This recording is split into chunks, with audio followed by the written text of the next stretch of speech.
Hi, this is Jim from Trek World, and you are not going to believe what Heritage has done again. The following program is brought to you in living color.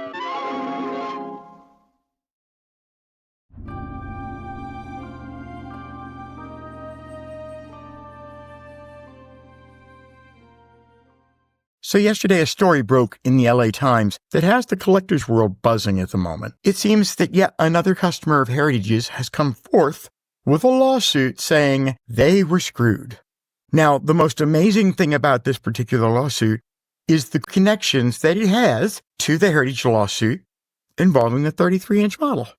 Those two connections are, one, that the accusation is pretty much exactly the same as the first lawsuit, that Heritage basically failed in their fiduciary responsibilities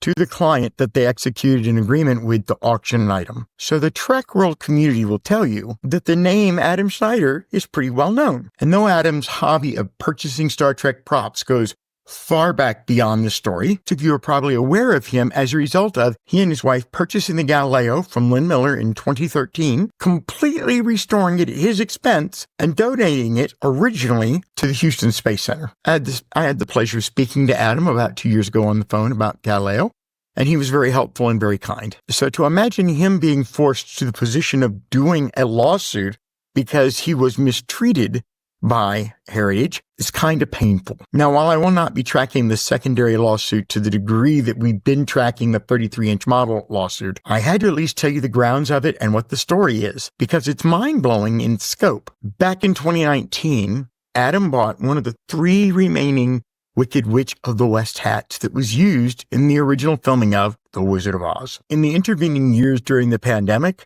he had made the decision that he was getting ready to retire and he needed to downsize his collection, and that would involve cherry-picking certain items and releasing them at auction. Adam was no stranger to auctions and no stranger to Heritage auctions. He had used them before. So he reaches out to them and they say, sure, bring it on in and let's get started.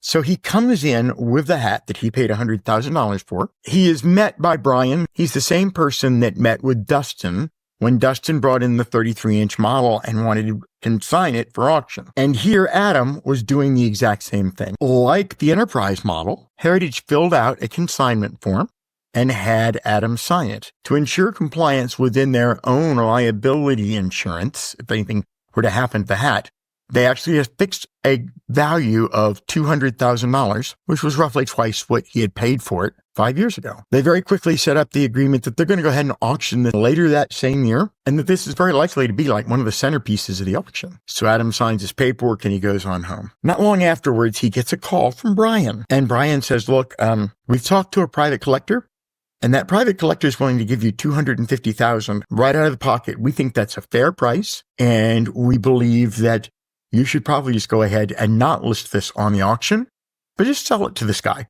And you're going to make $50,000 more than we thought it was worth. Now, keep in mind, Adam's dealt with Heritage before. He had no reason to believe that they were misleading him on this phone call. So as a result, he does indeed sell the item to a man named Shaw. In the lawsuit, he's actually referred to as Mr. S. It was a gentleman by the name of Shaw who was a very, very well-known and very rich private collector. Well, and then Adam pretty much moves on with his life. But then something interesting happened. Heritage announced that they were going to do an auction, and that in that auction, several of the centerpieces were going to be extremely rare memorabilia from The Wizard of Oz. Sound familiar? Well, they took Shaw's personal possessions. He put 3 things up for auction. One of them was the Wicked Witch of the West hat, but the primary star were the ruby red slippers. Now, some of you may actually remember that they actually had a little bit of a history of their own. Years ago, Shaw had loaned them out to a Judy Garland museum. And while they were on loan to that museum, they were stolen. At the time of the theft, I think they were valued about $1 million. There is a happy ending to that story, though, and that is the authorities did recover the slippers and return them back to him. And those slippers were now the centerpiece of what was going to be sold from The Wizard of Oz. Notice that I said 1 hat and not 2? Well, that got Adam thinking also, because Shaw had just bought a hat from him, and that's not it. Adam's hat was specifically used when the witch was riding on the broomstick, okay? Which actually was not Margaret Hamilton. It was her stunt double, because Margaret Hamilton had already been seriously injured on the set, and she refused to get on top of that flying death trap because she was convinced it was going to burn her again. MGM pretty much said, fine, you don't have to. They stuck a body double stunt person on it, and guess what? They got burned. So Margaret felt she'd made a good decision. That hat was different from the other hats in the fact that it had a strap that allowed you to fit it over your head so that it wouldn't blow off or fall off when you're doing things while you're on that broomstick and you do not have any opportunity to move your hands around very much. Hi, I was watching your untold story of the Klingon D7. I found it nice, light, and fun. I prefer your type of broadcast versus those that disparage the series, talking about how bad the special effects were and so forth. I don't like those type of videos. I like the ones that celebrate the idea behind Star Trek, the original series, one of the most successful sci-fi franchises in history. And I like the celebration of optimism that the series puts forward. And I found your broadcast informative and nice. My name is Richard Bennett. Thanks. Bye-bye. Very much. The hat that Shaw was selling was not that one. Now, I believe there's only 3 of these hats that are known to exist today. In promoting this particular auction, and to make sure that all the rich people in the world had an opportunity to know what was getting ready to come out on the plate, Heritage did a roadshow between the United States and Europe so that they could actually display those items they're going to be auctioning off, the shoes, of course, and everybody can whip up their excitement and imagination about owning one of the props from the original Wizard of Oz. The auction day comes and goes. Those ruby red slippers that had a valuation of $1 million when they were stolen sold for $32.9 million, I think, just under $33 million. Shaw really cleaned up on that one, okay? The hat that was sold in the Wizard of Oz auction fetched $2.6 million.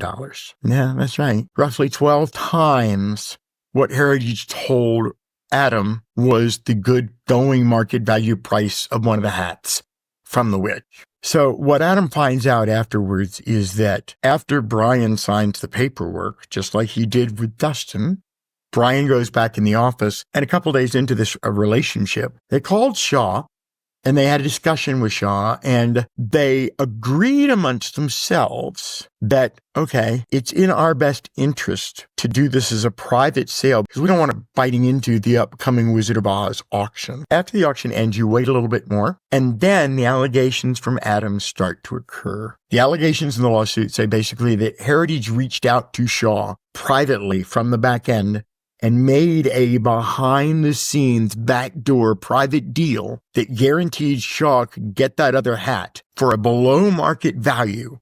But more importantly, he could keep that hat off the market, thus guaranteeing him the biggest possible payout on the hat that sold, and would still leave him with another hat that he got at a bargain basement price that he could sell as a follow-up. Now, the allegations in the lawsuit basically say that Heritage knew what they were doing. They made a private deal with Shaw for a variety of reasons. One was to make it easier to control the competition for their auction, and 2, to win favor with Shaw and his world-renowned collection. This was a man they wanted to make sure stayed in their stable. So that's where it stands right now. The 33-inch model lawsuit was filed about 8 or 9 months ago, so you're looking at about a 1-year delay in the sequence of events in the court system on this one. But the bottom line accusations, the allegations are the same from Dustin and from Adam Schneider, and that is that, hey, you agreed to sell at an auction. You told me what you thought it was going to be worth, and then later in the year, the other hat sells for almost $3 million. Now, I've known about this for some time, but have not been able to discuss it with you folks, because I had to wait until the paperwork in the lawsuits became public. And lastly, I need to bring up the fact that I had said before in my videos that I believed that what Heritage did to Dustin and Jason over the 33-inch model was going to spark somewhat of a Me Too movement amongst other people who will now say Heritage broke their trust. Never in a million years did I ever expect the next person in line to be Adam Schneider, someone who is respected and known by the collector community, the auction community, the Star Trek community. This man's never done anything wrong to deserve the type of breach of trust that Heritage gave him. So subscribe, because there will be updates to this and the 33-inch model video. I'll have a discussion on you there. Roddenberry has weighed in, and you're not going to believe. Well, yeah. So now let's get up with the fun stuff, like this right over here.